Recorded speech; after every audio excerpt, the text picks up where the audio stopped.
বাংলার মানুষ করেছে, ঠিক কি ঠিক না?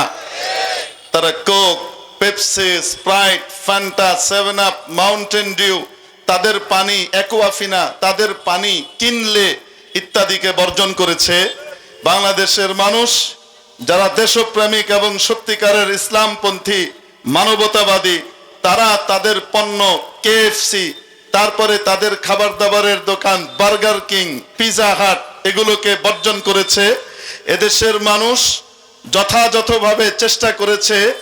ইউনিলিভার ওদের যে বিশাল এক কোম্পানি এখানে তারা রেখে দিয়েছে, এই ইউনিলিভারের পণ্য লাক্স, লাইফ বয়, রিন, তারপরে আপনার ডাভ, এগুলো সব ইউনিলিভারের। ডাভের যত লোশন আছে, সাবান আছে, এটা আছে, ওইটা আছে, এই সমস্ত জিনিসগুলো বাংলাদেশের মানুষ বর্জন করেছিল। এদের ব্যবসা প্রায় লাটে ওঠার দশা হয়েছিল। বাংলাদেশের মানুষ আবার কিছুদিন ভুলে গিয়েছিল, যার কারণে কেউ কেউ আবার এগুলো খাওয়া দাওয়া শুরু করেছিল। এখন আলহামদুলিল্লাহ আবার নতুন করে তারা প্রতিজ্ঞা নিয়েছে এদেশের মানুষ ওদের এই সমস্ত পণ্য ইনশাল্লাহ ব্যবহার করবে না। কারণ ওদের ওই পণ্যের ভিতরে আমরা মুসলমানদের রক্ত দেখতে পাই, ফিলিস্তিনিদের নিষ্পাপ শিশুটার চেহারা আমরা দেখতে পাই, যাকে হত্যা করা হচ্ছে। আমরা ওদের পণ্য কিনি, আমরা ছোট দোকানদারকে টাকা দিই, ছোট দোকানদার বড় দোকানদারকে দেয়, বড় দোকানদার ডিলারকে দেয়, ডিলার এদেশের ওই কোম্পানির যে মালিক তাকে দেয়, আর এই মালিক তার বাৎসরিক লাভের একটা বড় অংশ মূল কোম্পানিকে, ওই মাল্টিন্যাশনাল কোম্পানিকে, ওই নেসলে কোম্পানিকে, তারপরে আপনার ইউনিলিভারকে, তারপরে এভাবে আপনার বাটা, তারপরে যে বার্গার কিং, পিজা হাট, কেএফসি, এই মূল কোম্পানিগুলোকে লাভের অংশ তারা পাঠায়। আর ওই জায়নিজমের চেতনাধারী এই সমস্ত বিখাউজ ইহুদি কোম্পানিগুলো তাদের টাকার একটা অংশ মুসলিম নিধনের জন্য ব্যয় করে। এভাবে আমি আপনি তাদের কাছে টাকা পাঠাই। এজন্য এখন থেকে আমরা তাদেরকে আর টাকা দেব আর দেব?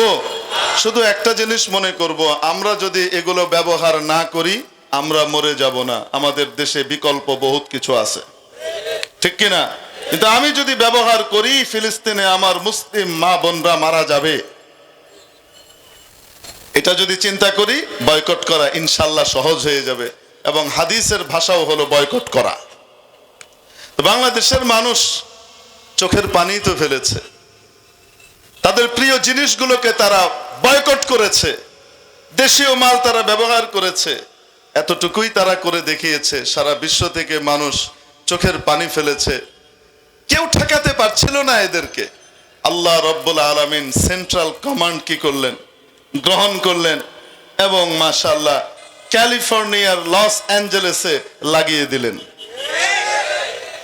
ওরা এই 1.25 বছর 1.5 বছরে যতটুকু ধ্বংসযজ্ঞ চালিয়েছে, রব্বুল আলামিন মাত্র 1.5 দিনে তার চেয়ে বেশি তাদেরকে ঘটিয়ে দেখিয়ে দিলেন, ঠিক কি ঠিক না?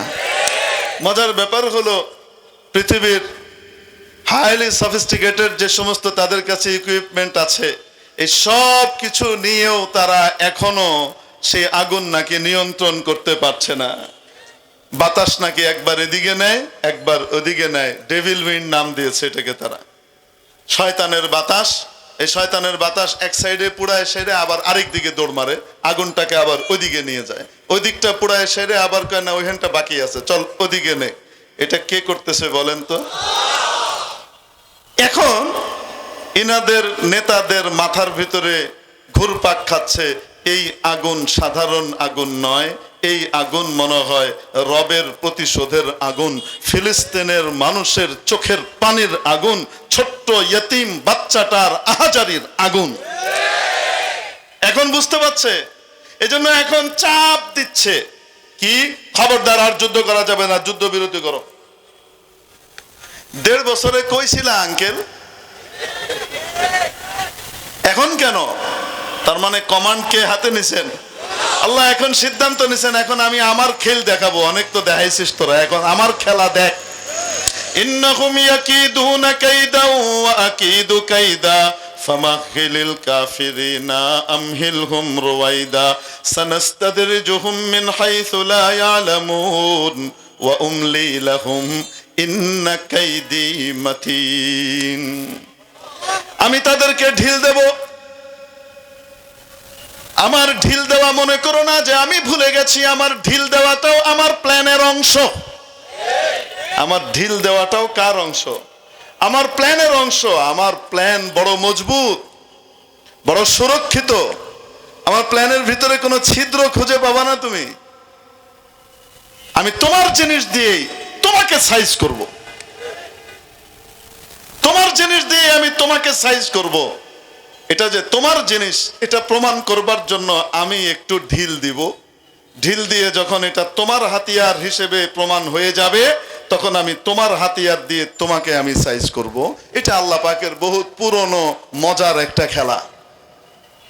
আল্লাহ পাকও খেলেন, দেখেন না মাঝে মাঝে ওই যে 88 রাকাত 92 রাকাত তাহাজ্জুদওয়ালা এমপি মন্ত্রী ছিলেন যে কিছু,